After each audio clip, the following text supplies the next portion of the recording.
লক্ষ্মী চৌধুরী মনীষ ব্লগে সবাইকে স্বাগতম। এখানে দেখতে পাচ্ছ একটা বাটির ভেতরে জিরের গুঁড়ো, ধনের গুঁড়ো, গোলমরিচের গুঁড়ো, শুকনো লঙ্কার যে প্যাকেটে যে রেড চিলির গুঁড়ো আছে, কাশ্মীরি লঙ্কার গুঁড়ো আছে, এখানে আদা রসুন পেস্ট রয়েছে। এর ভেতরে আমি দিয়ে দেবো পেঁয়াজ বাটা, একটু পেঁয়াজ বাটা দিয়ে দিয়েছি, আর দিয়ে দেবো এখানে পরিমাণ মতন একটু লবণ, আর এর মধ্যে দিয়ে দেবো একটু হলুদের পাউডারটা আমার দেওয়া হয়ে গেছে। আর এর ভেতরে আমি দিয়ে দেবো এই ধুয়ে রাখা আমার চিকেন, আর এখানে হচ্ছে কটা গিলে মেটে রয়েছে, আমি দিয়ে দেবো। জল ঝরিয়ে নিয়েছি ভালো করে ধুয়ে। এবার ভালো করে এটাকে আমি মেখে নেব। এটার সাথে মেখে আমি এটাকে ঢেকে রেখে দেবো কিছুক্ষণের জন্য। এটার সাথে ভালো করে মাখবে যাতে মশলাগুলো ভালো করে ভেতরে ঢোকে।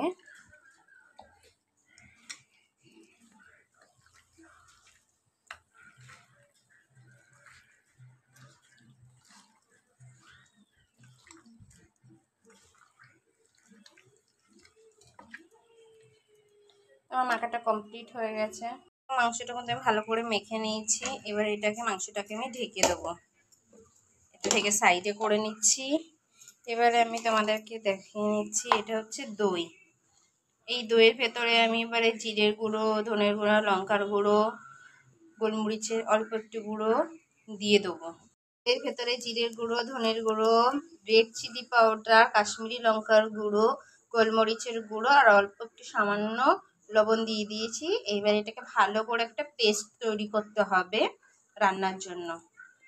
আমি নিয়ে নিয়েছি, এটা নতুন, তোমরা হয়তো দোকানে কিনতে পাওয়া যায় কোকোনাট পাউডার।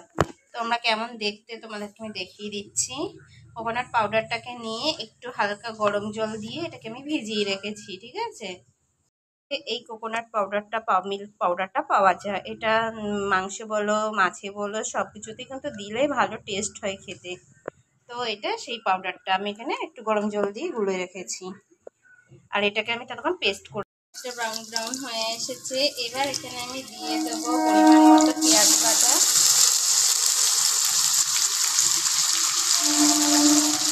এখানে দিয়ে দেবো টমেটো বাটা, দিয়ে দিচ্ছি টমেটো বাটা,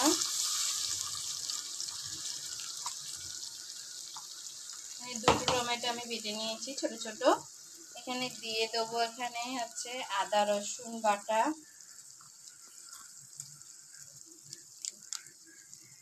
আদা রসুনের যে পেস্টগুলো কিনতে পাওয়া যায় আমি ওগুলোই কিন্তু দিয়েছি, ঠিক আছে।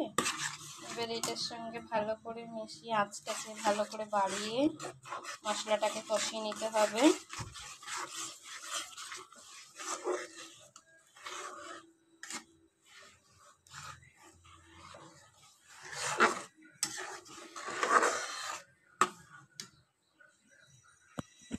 এখানে আমি দিয়ে দেবো দইয়ের সঙ্গে যে পেস্ট করে রেখেছিলাম সেই মশলাটা।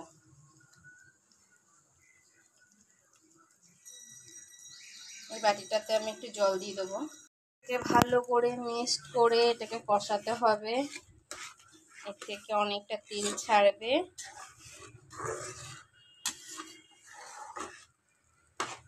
এটা কষুক।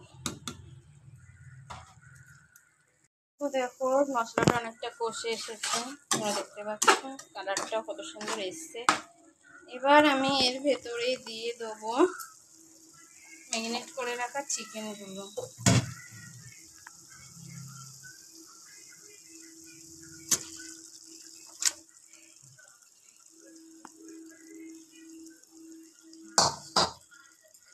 দিয়ে দেবো এর ভেতরে যে মিল্ক পাউডারটা আমি গুলে রেখেছিলাম সেই মিল্ক পাউডারটা আমি এখানে দিয়ে দেবো।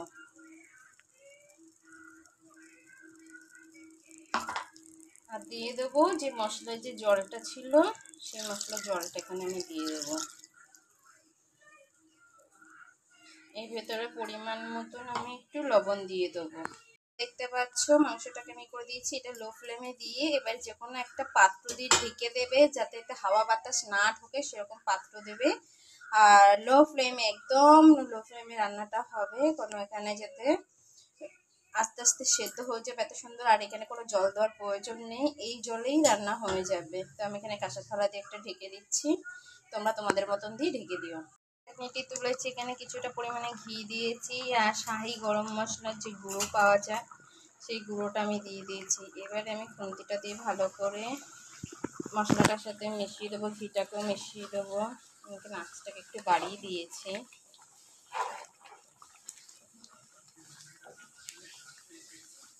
এর সাথে দেখতে পাচ্ছ ভালো করে মিশিয়ে দিব।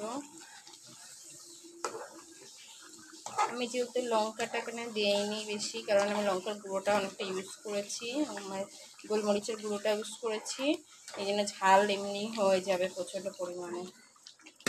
এবারে আমি আবার একটু ঢেকে দেবো কিছুক্ষণের জন্য, দিলে আমার রান্নাটা পুরো কমপ্লিট হয়ে যাবে। গাইস দেখো আমার রান্নাটা কমপ্লিট হয়ে গেছে। তোমরা প্লিজ সাবস্ক্রাইব করো চ্যানেলটি, ভালো লাগলে লক্ষ্মী চৌধুরী মনীষ ব্লগ। এবং তোমরা সবাই ভালো থেকো। এইভাবে রান্না করলে কত খেতে খুব টেস্ট হয়, বেশি ঝোলও না, বেশি একবার না, কষা কষাটা রুটির সাথেও খেতে পারবে, গরম ভাতের সাথেও ভালো লাগবে। প্লিজ সাবস্ক্রাইব করো। টাটা, বাই বাই, ভালো থেকো।